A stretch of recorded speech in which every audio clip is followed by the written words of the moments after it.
Hi hello welcome friends. ఈ వీడియోలో వచ్చేసి మనం జిఎస్టీలో వాల్యూ ఆఫ్ సప్లైకి సంబంధించిన చాప్టర్ గురించి తెలుసుకుందాం. ఇందులో ఫస్ట్ వాల్యూ ఆఫ్ సప్లై, ఎందుకంటే ఒక సప్లై చేసినామంటే దానికి కంపల్సరీ ఒక వాల్యూ ఉండాలి. ఆ వాల్యూ ఎట్లా కనుక్కోవాలి, ఆ వాల్యూ అనేది ఏది తీసుకోవాలి, ఇన్ కేస్ ఆఫ్ క్యాష్ ఉన్నప్పుడు ఎట్లా, ఒకవేళ ఇన్ కేస్ ఆఫ్ కన్సిడరేషన్ అనేది అదర్ దెన్ క్యాష్ ఉంటే ఎట్లా, అంటే నాన్ మానిటరీ ఉన్నప్పుడు ఆర్ ఏమన్నా ఎక్స్చేంజెస్ బార్టర్ ఎక్స్చేంజెస్ చేసినప్పుడు ఎట్లుండాలి, ఏ ఐటమ్స్కి తీసుకోవాలి, మార్కెట్ వాల్యూ ఎట్లా తీసుకోవాలి, ఈ ప్రిన్సిపల్ టు ఏజెంట్ ఉన్నప్పుడు ఎట్లా తీసుకోవాలి, నార్మల్ కేసులో వాల్యూ పైన మనం ట్యాక్స్ వేస్తాం, ట్యాక్సబుల్ వాల్యూ వస్తుంది. సో ఫస్ట్ వాల్యూలో వచ్చేసి సప్లై అనేది ఎవరు చేసినారో చూడాలి. సప్లై అనేది ఫోర్ కేటగిరీగా డివైడ్ చేస్తారు. ఫస్ట్ వచ్చేసి supply made to unrelated persons. Unrelated పర్సన్కి ఎప్పుడైనా సప్లై చేసినా అంటే ఏదైతే సోల్ కన్సిడరేషన్ ఉందో, అంటే అతని దగ్గర ఎంతైతే అమౌంట్ రిసీవ్ చేసుకుంటామో ఆ amount value of supply is equal to transaction value. ఎంతైతే తీసుకుంటామో ఆ అమౌంట్ మొత్తం వాల్యూ ఆఫ్ సప్లై, దానిపైన జిఎస్టీ వేస్తాము. Next supply made to related persons ఉన్నప్పుడు, ఇట్లాంటి కేసులో ఏమంటే రిలేటెడ్ పర్సన్ అంటే తెలిసిన వాళ్ళే అని కొంచెం తగ్గించే ఛాన్సెస్ ఉంటాయి. ఇట్లాంటి కేసు వేరేగా ట్రీట్ చేస్తాము. And supply where price is not the sole consideration, అంటే ఒక్కొక్కరికి ఒక్కో రేట్ ఉంది, ఒక్కొక్కరికి ఒక్కో రేట్లో సేల్ చేస్తున్నారు. ఇట్లా కన్సిడరేషన్ అనేది ఒక పర్టికులర్ అమౌంట్గా లేదు.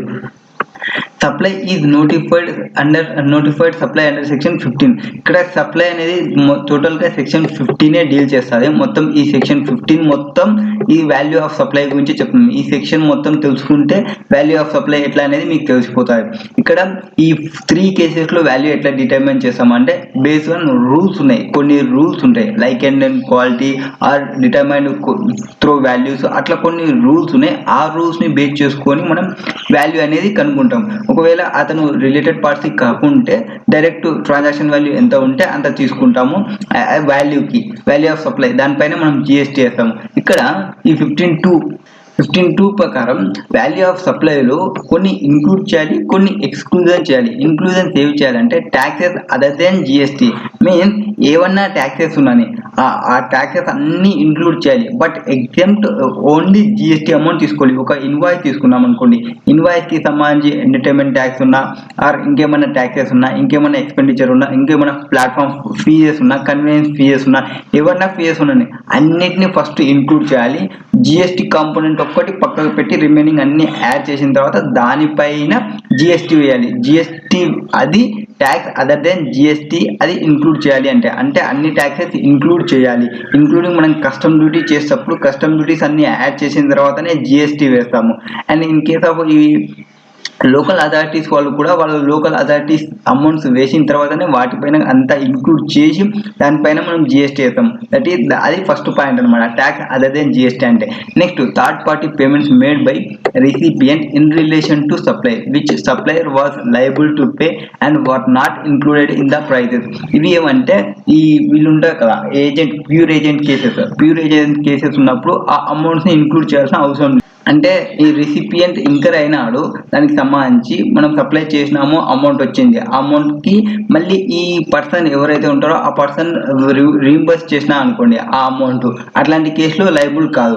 నెక్స్ట్ ఇన్సిడెన్షియల్ ఎక్స్పెన్సెస్ ఏమన్నా ఉంటే including anything done by the supplier in respect of supply till delivery of goods. ఆ గూడ్స్ అనేది కస్టమర్కి ఆ కన్జ్యూమర్కి ఎవరికైతే రీచ్ కావాలో వాళ్ళకి రీచ్ అయ్యేంత వరకు ఆ అమౌంట్స్ అన్నీ ఇంక్లూడ్ చేయాలి. ఏవి ఈ రిసిపియంట్ నుంచి మనం కలెక్ట్ చేస్తే, ఫర్ ఎగ్జాంపుల్ మనం ఏసీ ఉందనుకోండి, ఏసీ ఇక్కడ సేల్ చేసినాం షాప్లో, ఇన్స్టాలేషన్ చేయాలి సార్ అన్నారు, ఇన్స్టాలేషన్కి మన పర్సన్ పంపించడం, ఆ అమౌంట్ ఇన్స్టాలేషన్ ఛార్జెస్ అతని దగ్గర కలెక్ట్ చేసుకుంటే, so AC plus services installation charges అవన్నీ కలిపి జిఎస్టీ అది వాల్యూ అవుతుంది. ఇన్స్టాలేషన్కి పోయిన ఛార్జెస్ కూడా ఇంక్లూడ్ చేయాలి. ఇది ఇన్సిడెన్షియల్ ఎక్స్పెన్సెస్ ఇట్లా ఏమన్నా ఉంటే. నెక్స్ట్ సబ్సిడీస్లో వచ్చేసి direct link to the price of supply other than one given by central government or state government. ఈ సబ్సిడీస్లో ఏముంటాయంటే 2 టైప్స్ ఉంటాయి. గవర్నమెంట్ ఇచ్చిందా, స్టేట్ గవర్నమెంట్ ఇచ్చిందా.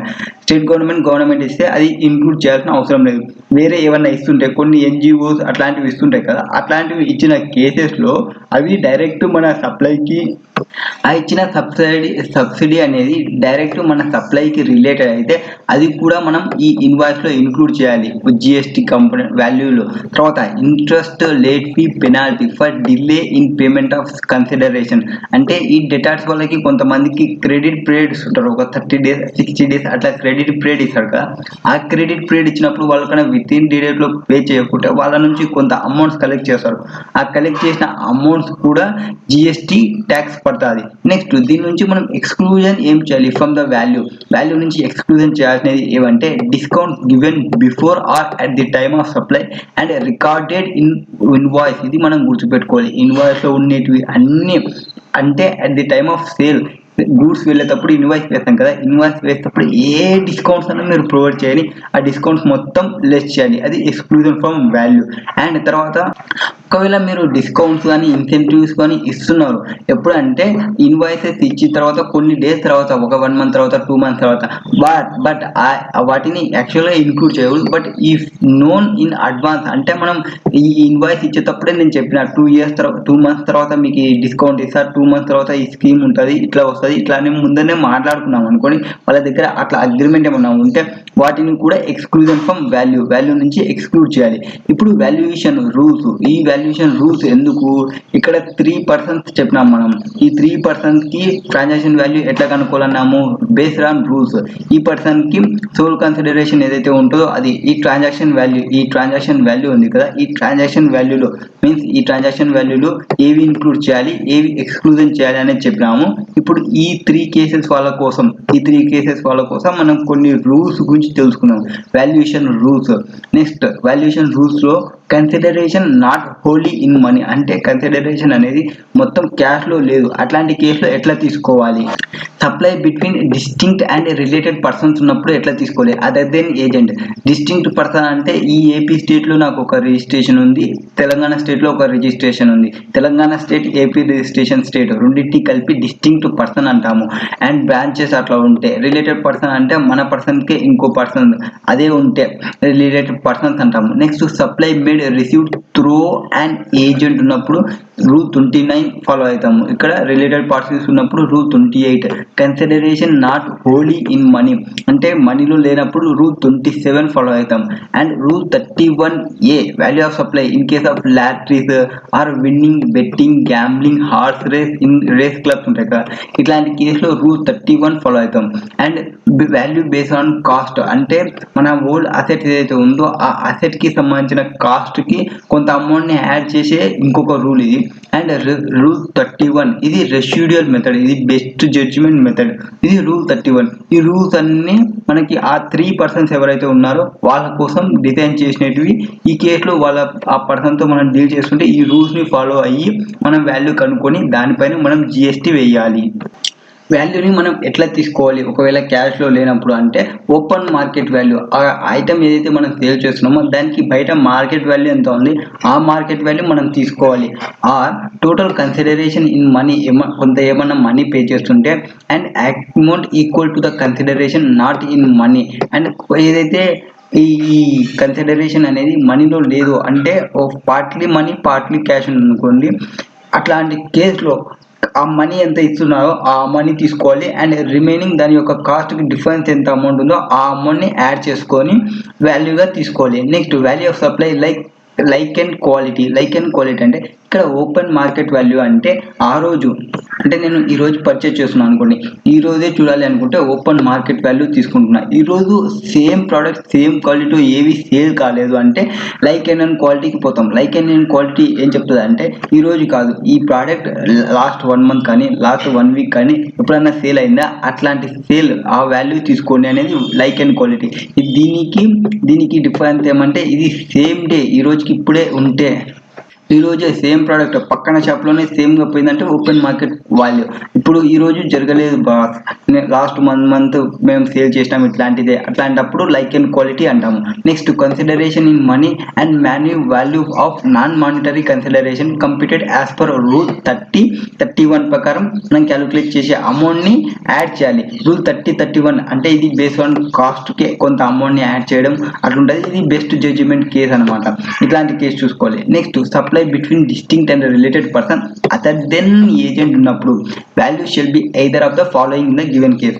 Same open market value. Open market value అంటే యాజ్ అండ్ డేట్కి ఏ వాల్యూ ఉంది ఆ వాల్యూ చూసుకోవాలి. Value of supplies of like and quality. Like and quality అంటే యాజ్ అండ్ సేమ్ డేట్కి లేదు, బట్ ప్రీవియస్ 1 month కానీ 1 week కానీ అట్లా ఉంది, అట్లా తీసుకుంటే లైక్ అండ్ క్వాలిటీ అవుతుంది. Next value as per rule 30 or 31 అంటే కాస్ట్కి ఒక 10% యాడ్ చేయడం అట్లుంటుంది. 31లో వచ్చేసి బెస్ట్ జడ్జిమెంట్ ఆర్డర్ని బేస్ చేసుకొని. Or option to the supplier to value goods sold as such by recipient, that is value is equal to ఏదైతే ఛార్జ్ చేస్తున్నామో రిసిపియంట్కి టు ద అన్రిలేటెడ్ కస్టమర్స్ ఉంటారు కదా, వీళ్ళు వచ్చేసి రిలేటెడ్ కాబట్టి మనం ఆలోచిస్తాము. అన్రిలేటెడ్ వాళ్ళకి ఎంతైతే ఛార్జ్ చేస్తున్నామో దానిపైన 90% తీసుకోండి, అది వాల్యూగా తీసుకోండి. And next recipient eligible for ITC, అప్పుడు ఇన్వాయిస్ వాల్యూ ఎట్లా తీసుకోవాలంటే ఓపెన్ మార్కెట్ వాల్యూ తీసుకోవాలి, that is taxable value. Open market value అంటే యాజ్ అండ్ డేట్కి ఎవరైనా సేల్ చేసింటే same product, same quality, same nature of ఉన్న ఐటమ్కి ఓపెన్ మార్కెట్లో ఎంత ఉందో సేల్ ఆ వాల్యూ తీసుకోవాలి, ఓపెన్ క్వాలిటీ. నెక్స్ట్ ఈ rule 29 supply made receive throw and agent. Agent అయినప్పుడు ఎట్లా తీసుకోవాలి? ఏజెంట్ అంటే కంపల్సరీ అతనికి ఒక అగ్రిమెంట్ మెయింటైన్ చేసుకోవాలి, అమౌంట్ అనేది యాక్చువల్ అమౌంట్ పేమెంట్ చేసుకుంటూ ఉండాలి. అండ్ ఇతను ఈ ఏవైతే సప్లై చేస్తారో ఆన్ బిహాఫ్ ఆఫ్ ప్రిన్సిపల్ చేస్తుండాలి. ఇట్లా కొన్ని కేసెస్ ఉంటాయి ఏజెంట్ అనే పనికి. ఓకే, ఆ ఏజెంట్ నుంచి అమౌంట్స్ ఉన్నప్పుడు ఎట్లా తీసుకోవాలి అంటే either ఓపెన్ మార్కెట్ వాల్యూ అన్నా తీసుకోవాలి, ఆర్ 90% ఏవైతే ఛార్జ్ చేస్తామో అన్రిలేటెడ్ కస్టమర్కి దాని మీద 90% ఆఫ్ వాల్యూ తీసుకోవాలి, or value as per rule 30, rule 31. ఇప్పుడు రూల్ 30, రూల్ 31 అనే అన్నిటికీ ఈ మూడిట్లో చెప్పినాము. అంటే ఈ కేసు కానప్పుడు, ఫస్ట్ 3 కేసు కానప్పుడు దీనికి పోతున్నాం కదా. ఈ రూల్ 30, 31 ఏం చెప్తుందంటే రూల్ 30లో simple value based on cost. Value shall be 110% of cost of production, acquisition, provision of goods. అంటే మనం పర్చేజ్ చేసినప్పుడు దాని యొక్క కాస్ట్ ఎంత అయిందో ఆ కాస్ట్కి ఒక 10%ని యాడ్ చేసి అది మీరు వాల్యూ అని చెప్పండి అని రూల్ 30 చెప్తుంది సింపుల్గా. నెక్స్ట్ ఈ 31 ఏం చెప్తారంటే ఇది మనం స్టార్టింగ్ పర్చేజ్ చేసినప్పుడు కదా. రూల్ 31 వచ్చేసి రెసిడ్యూయల్ వాల్యూ ఎండింగ్ డేట్కి వచ్చి value shall be determined using reasonable means consist with in the principles and general provisions of section 15ని ఫాలో కావాలి. అండ్ వాల్యుయేషన్ రూల్స్ ఫర్ సర్వీసెస్కి వచ్చేసి రూల్ 31 ఫాలో కావాలి. అండ్ అడాప్టెడ్ బిఫోర్ రూల్ 30, ఇది residual value అంటే best judgement value. Next ఇక్కడ వచ్చేసి rule 31A. Rule 31లో ఏమంటే ఈ లాటరీస్ కానీ, బెట్టింగ్ కానీ, గ్యాంబ్లింగ్ కానీ, హార్స్ రేసింగ్ ఇవన్నీ ఉంటాయి కదా. ఇట్లాంటి కేసులో ఎట్లా తీసుకోవాలి అన్నప్పుడు lottery organised by state government తీసుకుంటే వాల్యూ ఎట్లా తీసుకోవాలంటే ఏదైతే అమౌంట్ ఉందో వాల్యూ ఆఫ్ టికెట్ దానిలో ఇంక్లూజివ్ ఆఫ్ జిఎస్టీ అనుకొని డివైడెడ్ బై 120 వేసి ఇంటూ 100 చేస్తే అది మనకి వాల్యూ అవుతుంది, వాల్యూ ఆఫ్ సప్లై. అంటే in case of face value of టికెట్కి పోతే 100 డివైడెడ్ బై 128, ఆర్ కొన్ని నోటిఫైడ్ ఉంటాయి కదా. ఆ నోటిఫైడ్కి ఈ గజెట్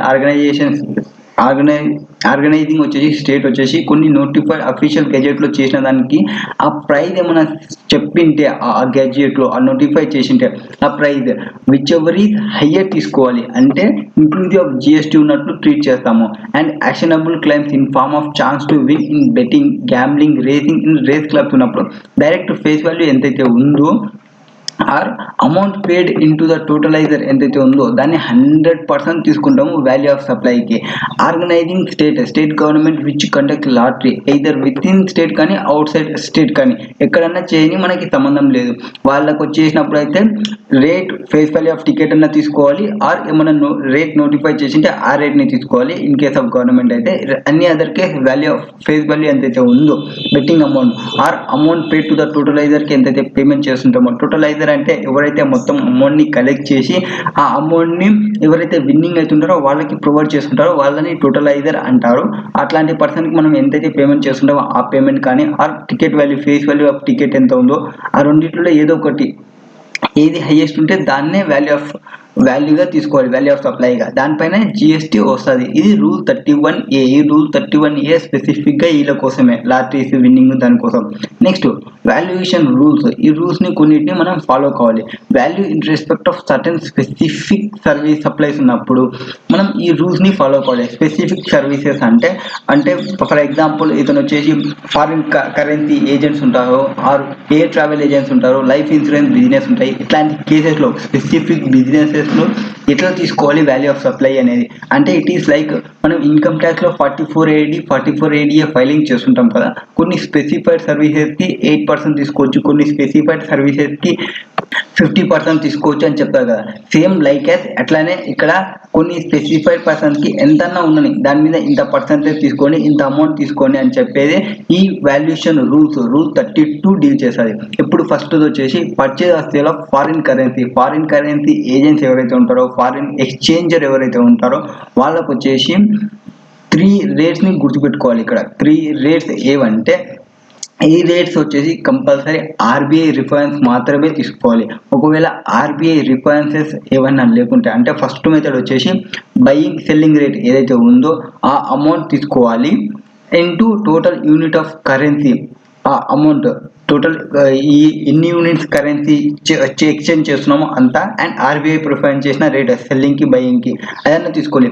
ఒకవేళ ఇఫ్ నో ఆర్బీఐ రిఫరెన్స్ లేదనుకోండి, మనం డీమ్డ్ ఎట్లా తీసుకోవాలి అంటే, ఈ అమౌంట్ని కన్వర్ట్ చేసినాక, ఫర్ ఎగ్జాంపుల్ యూఎస్డి వాళ్ళతో మనం యూఎస్డి కరెన్సీ మనం ట్రాన్సాక్షన్స్ డీల్ చేస్తున్నాం అనుకోండి. యూఎస్డి వచ్చేసి 1 రూపీకి వచ్చేసి 60 రూపీస్ మనకు ఉందనుకోండి. నేను ఒక 10,000 ఎక్స్చేంజ్ చేస్తున్నా. 10,000 ఇంటూ 6 lakhs అవుతుంది. 6 lakhs అయినప్పుడు దానికి ఇతనికి ఇన్కమ్ ఎంత అంటే 6 lakhs పైన మనం ఎట్లా చేయాలంటే అప్ టు 1 lakh వరకు 1% or 250 whichever is higher తీసుకోవాలి. 1 lakh వరకు కాదు అది, ఇక్కడ వచ్చేసి 6 lakhs వస్తుంది. అప్ టు 1 lakh వచ్చేసి 1%, 1 lakh ఇంటూ 1% అయితే 1,000 అవుతుంది, or 250 whichever is higher అంటే 1,000 ఇక్కడ నేను తీసుకుంటా. ఓకే, నెక్స్ట్ రిమైనింగ్ అమౌంట్ ఎంత ఉంటుంది? 6 lakhs నుంచి 1 lakh పోతే 5 lakhs ఉంటుంది. 5 lakhs from 1 rupee to 10 lakhs వరకు 1,000 అంటే ఈ 1,000కి ప్లస్ రిమైనింగ్ అమౌంట్ ఎంత ఉంది? 5 lakhs ఉంది. ఓకే, 5 lakhs ఇంటూ 0.5% వేయాలి. 5 lakhs ఇంటూ 0.5% ఎంత అమౌంట్ వస్తుంది? ఒక్క నిమిషం చూద్దాం. 5 lakhs ఇంటూ 0.5% ఎంత అమౌంట్? 0.5%, 2,500. సో ఈ 1,000కి నేను 2,500 యాడ్ చేస్తే 3,500. అది 3,500 వచ్చేసి నాకు వాల్యూ ఆఫ్ సప్లై. అండ్ ఒకవేళ ఈ అమౌంట్ వచ్చేసి 11 lakhs ఉంటే ఆ అమౌంట్ ప్లస్ 5,500 ప్లస్ 0.1% తీసుకోవాలి. ఫస్ట్ ఏమో హాఫ్ తీసుకోవాలి, తర్వాత ఫుల్ తీసుకోవాలి. ఈ సబ్జెక్టు మ్యాక్సిమం వచ్చేసి 60,000 వరకు తీసుకోవాలి ఈ ఎక్స్చేంజర్కి సంబంధించి ఉన్నప్పుడు. ఒకవేళ వాళ్ళు ఫారిన్ ఎక్స్చేంజర్ కాకుండా ఎయిర్ ట్రావెల్ ఏజెన్సీ అయితే వాళ్ళకి బేసిక్ ఫేర్స్ని డివైడ్ చేసుకోవాలి. బేసిక్ ఫేర్స్ని వచ్చేసి 2 typesగా డివైడ్ చేసుకోవాలి. ఫస్ట్ వాళ్ళు వచ్చేసి డొమెస్టిక్ చేస్తున్నారా ఆర్ ఇంటర్నేషనల్ చేస్తున్నారా అనేది చూడాలి. ఒకవేళ వీళ్ళు డొమెస్టిక్ గానే చేస్తుంటే ఆ ఫేర్ వాల్యూ వాళ్ళు కలెక్ట్ చేస్తుంటారు కదా, దానిపైన ఒక 5% మనం తీసుకోవాలి. ఇక్కడ 5% అని చెప్తారు. ఒకవేళ వాళ్ళు వచ్చేసి ఇంటర్నేషనల్ బుకింగ్ చేస్తుంటే ఏదైతే వాళ్ళు కలెక్ట్ చేస్తుంటారో బేసిక్ పే దానిపైన 10% తీసుకోవాలి. అది ఎయిర్ ట్రావెల్ ఏజెన్సీకి. పైంది ఫారిన్ కరెన్సీ ఎక్స్చేంజర్ ఉన్నప్పుడు 1,000 కానీ ఆర్ 0.5% కానీ 0.1% కానీ. వీళ్ళు ఎయిర్ ట్రావెల్ వాళ్ళకి డొమెస్టిక్ వాళ్ళకైతే 5%, 0.5%, ఇంటర్నేషనల్ అయితే 10%, that is full percent. Next life insurance business వాళ్ళైతే ఏవైతే అమౌంట్స్ ఇన్వెస్ట్ చేస్తుంటారో ఇనిషియేటెడ్కి దాన్ని వాల్యూగా తీసుకొని గ్రాస్ ప్రీమియం ఉంటుంది కదా, దాని నుంచి అలొకేటెడ్ ఫర్ ఇన్వెస్ట్మెంట్కి ఏమన్నా అలొకేటెడ్ చేస్తుంటే ఆ అమౌంట్ని లెస్ చేయాలి. Or single premium annuity policies ఏమన్నా ఉన్నాయనుకోండి, అక్కడ ఈ ఇన్వెస్ట్మెంట్కి సంబంధించి ఏం ఇన్ఫర్మేషన్ ఉండదు కాబట్టి 10% ఆఫ్ డైరెక్ట్ ఈ పాలసీ పైన 10% సింగిల్ ప్రీమియం పైన 10% తీసుకో. ఒకవేళ సింగిల్ ప్రీమియం పాలసీ కాకుండా ఎనీ అదర్ కేసు ఉన్నప్పుడు ఎంతైతే మనం ప్రీమియం కలెక్ట్ చేస్తామో దానిపైన 20% తీసుకోవాలి, 25% తీసుకోవాలి. అది ఫస్ట్ ఇయర్కి. రిమైనింగ్ సబ్సిక్వెంట్ ఇయర్కి వచ్చేసి 12.5% ప్రీమియం పైన తీసుకోవాలి. ఇవన్నీ మనం ఏవి వాల్యూ ఆఫ్ సప్లైగా తీసుకోవడం కోసం మనం చెప్తున్నాము. ఈ వాల్యూ ఆఫ్ సప్లై పైన మనం ఈ దీనిపైన జిఎస్టీ ట్యాక్స్ రేట్ అప్లై చేస్తాము. ఎంతైతే అప్లికబుల్ రేట్ అవుతుందో అంత అప్లికబుల్ రేట్. అండ్ ఒకవేళ policy only towards risk cover ఉందా అనుకోండి, ఎంటైర్ ప్రీమియం తీసుకోవాలి. ఇది లైఫ్ ఇన్సూరెన్స్ బిజినెస్కి సంబంధించి. And buying and selling of second hand goods అంటే నాకు ఒక బైక్ ఉంది. ఆ బైక్ని నేను కొన్ని రోజులు వాడినా, ఒక 1 year వాడినా, ఆ తర్వాత నేను సేల్ చేస్తున్నా. అట్లాంటి కేసులో వాల్యూ ఎట్లా తీసుకోవాలంటే సెల్లింగ్ ప్రైస్ ఏమన్నా ఉందా minus buying price, ignore if value is negative. అంటే నేను ఎంత అమౌంట్ చేస్తున్నానో అండ్ బయింగ్ వాల్యూ అంటే నేను అమౌంట్ కన్నా ఎక్కువకి అమ్ముతుంటే మనకి ఇక్కడ వాల్యూ వస్తుంది, అది తక్కువకి అమ్ముతుంటే ఇగ్నోర్ చేయాలి వాల్యూ ఇఫ్ ఈ నెగిటివ్ ఉంటే. And purchase value of goods repossessed from unregistered borrower. Purchased అంటే నేను ఇక్కడ తీసుకున్న గూడ్స్ని ఇంకేం చేయకుండా ఉన్నప్పుడు ఇట్లా తీసుకోవాలి. ఒకవేళ నేను ఏమన్నా రీపొసెస్ ఏమైనా చేస్తుంటే అట్లాంటి కేసులో 5% of per quarter or part thereof తీసుకోవాలి. ఫ్రమ్ డేట్ ఆఫ్ పర్చేజ్ నుండి టిల్ డేట్ ఆఫ్ డిస్పోజల్ వరకు మేకింగ్ ఆఫ్ రీపొజిషన్ చేసేటప్పుడు. అండ్ కూపర్స్, వోచర్స్ ఇట్లాంటి కేసులో వాల్యూ ఎట్లా తీసుకోవాలి అంటే money value supplies redeemable against such voucher means ఎంతైతే రెడీమబుల్ చేస్తారో ఆ అగైనెస్ట్. ఒక వోచర్ ఉందనుకోండి, ఇప్పుడు మనం పేటిఎం, ఫోన్పేలో మనం పేమెంట్ చేస్తుంటే మనకి వోచర్స్ వస్తాయి, అజియో వోచర్స్ కానీ లెన్స్కార్ట్ వోచర్స్ కానీ. ఆ అమౌంట్లో నేను ఎంతవరకు అయితే రిడీమ్ చేస్తామో ఆ రిడీమ్ వరకు నాకు ఈ అమౌంట్ దాన్ని వాల్యూగా తీసుకోవాలి. కొన్ని కేసెస్లో రిడీమ్ చేసే అమౌంట్ ఉంటుంది, అంత అమౌంట్ స్పెసిఫిక్ చేసి ఉంటారు. నేను ఈ స్పెసిఫిక్గా ఇంత వాడతానని తెలుసు అని క్లియర్గా మనకు ముందే తెలుసు అనుకోండి, ఆ రోజుకి టైమ్ ఆఫ్ సప్లై తీసుకోవాలి. అండ్ ఇక్కడ వచ్చాను ఎంతైతే రిడీమ్ చేస్తామో రిడీమ్ చేసినదే వాల్యూ అవుతుంది. ఎంత అవునని అది వచ్చేసి 250 రూపీస్ అంటే up to 5 lakhs, up to 5,000 purchase చేసే ఇంత, అప్ టు 10,000 పర్చేస్ చేసే ఇంత అని ఉంటాయి కదా వోచర్స్. నేను ఏ స్లాబ్లో పర్చేస్ చేస్తానో ఎంతైతే వోచర్ నాకు రిడీమ్ చేస్తామో అమౌంట్ ఆ వోచర్ వరకు తీసుకుంటాము వాల్యూకి. And notify services between distinct person without consideration ఉన్నప్పుడు వాల్యూ వచ్చేసి nil if ITC is available. Next rule 33 supply as pure agent ఉన్నప్పుడు ఎంతైతే కాస్ట్ ఇంకర్ అవుతాడో by the supplier has pure ఏజెంట్గా ఆఫ్ రెసిపియంట్కి shall be excluded from the value నుంచి అతని కోసం ఎక్స్పెండిచర్ ఇంకర్ అవుతాయి కదా అవి మళ్ళీ ఇతని దగ్గర నుంచి కలెక్ట్ చేస్తాము. ఆ అమౌంట్ని మనం ఇన్వాయిసెస్లో ఇంక్లూడ్ చేయకూడదు వాల్యూగా. And rate of exchange for determination of values, rate ఎట్లా తీసుకోవాలి అంటే రూల్ 34 చెప్తుంది. ఇన్ కేస్ ఆఫ్ గూడ్స్ అయితే rate notified by the CBIC and the custom tax and the date of time of supply. మనం ఎప్పుడైతే time of supply చేస్తున్నామో ఆ time of సప్లైకి ఏ డేట్స్ ఉన్నావో ఏ డేట్స్ నోటిఫై చేసినారో ఆ రేట్నే తీసుకోవాలి, అంతేకాని ప్రీ డిస్క్రైబ్డ్ రేట్స్ని తీసుకోకూడదు. ఫర్ ఎగ్జాంపుల్ నేను ఈరోజు 1st July ఆర్ మనం 1st July 5th July ఇట్లా చేస్తున్నాం అనుకోండి, ఒక రేట్ ఉంటుంది. 18th Julyకి వెళ్ళాం అనుకోండి, ఇంకొక రేట్ ఉంటుంది. ఎందుకంటే general council GST council meeting run అయింది. జిఎస్టీ కౌన్సిల్ మీటింగ్లో కొన్ని రేట్స్ చేంజ్ అయినాయి కదా, అట్లా రేట్స్ ఏవైతే చేంజ్ అయితే ఆ రోజు డేట్కి ఆ డేట్ ప్రకారం మనం తీసుకోవాలి. అండ్ సర్వీసెస్ హ్యాక్ అయితే యాజ్ పర్ గ్యాప్ తీసుకోవాలి ఈ జనరల్ గైడెన్స్ ప్రకారం. And value ఇన్క్లూజ్ of taxes in case of కొన్ని కేసెస్లో ఎట్లా అంటే మామూలుగా అమౌంట్ ఎంతైతే వస్తుందో ఆ అమౌంట్స్ పైన మనం జిఎస్టీ వేస్తాం. ఒకవేళ ఇంక్లూజివ్ ఉందనుకోండి, ఇంక్లూజివ్ ఉన్నప్పుడు ఎట్లా క్యాలిక్యులేట్ చేసేయాలంటే మొత్తం వాల్యూ ఇంక్లూజ్ అయిన వాల్యూ ఇంటూ తీసుకోవాలి, ఇంటూ జిఎస్టీ రేట్, దానికి రేట్ ఎంత అప్లికబుల్ అవుతుందో అంత అమౌంట్ తీసుకోవాలి, డివైడెడ్ బై 100 చేయాలి. అది మనకి GST rate, GST tax amount మనకు వస్తుంది. అంటే ఇది రివర్స్ క్యాలిక్యులేషన్ మాదిరి అన్నమాట. ఇది రూల్ 35 చెప్తాది.